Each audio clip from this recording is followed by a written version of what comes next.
Živjo. 29. dan zaporedne meditacije. Ne bom pretiraval, če rečem, da je bila ta meditacija mogoče najmočnejša v mojem življenju. In dihal sem vsaj 1200-krat. Približno. Zakaj je bila tako močna? Zato, ker sem prišel do jasnosti in premaknil sem ogromno obtičale energije, sprostil sem se in praktično ne čutim več nobenega strahu, ki me spremlja že odkar pomnim. Ja, lahek sem, lahkoten in vse sanje so mogoče. Seveda to ne pomeni, da sem zdajle čisto prizemljen, tako da ne mi tega šteti v zlo. Je pa res, kar govorim, da ta meditacija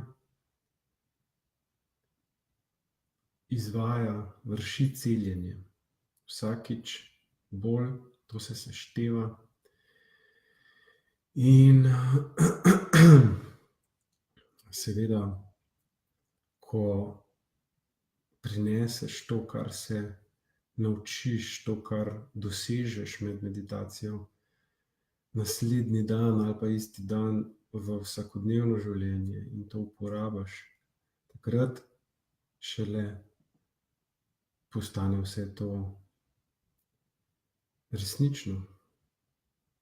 Takrat, ko namesto, da bi se ujel in izbruhnil v karkoli že, v neka negativna čustva, kar ponavadi narediš, in namesto tega ne odreagiraš avtomatsko, ampak se odzoveš zavestno, takrat potem to šteje.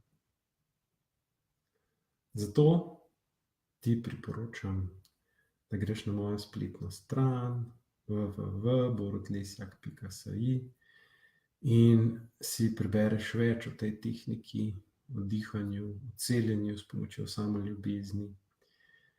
In prideš na moje seanse, prideš na kroge dihanja, ki jih imam 2-krat na teden v Kranju in v Ljubljani, ali pa me pokličeš, kontaktiraš, prideš na zasebno seanso, si preložiš meditacijo, posnetek meditacije na računalnik in izvajaš to sam doma, kar ti najbolj ustreza, narediš prvi korak in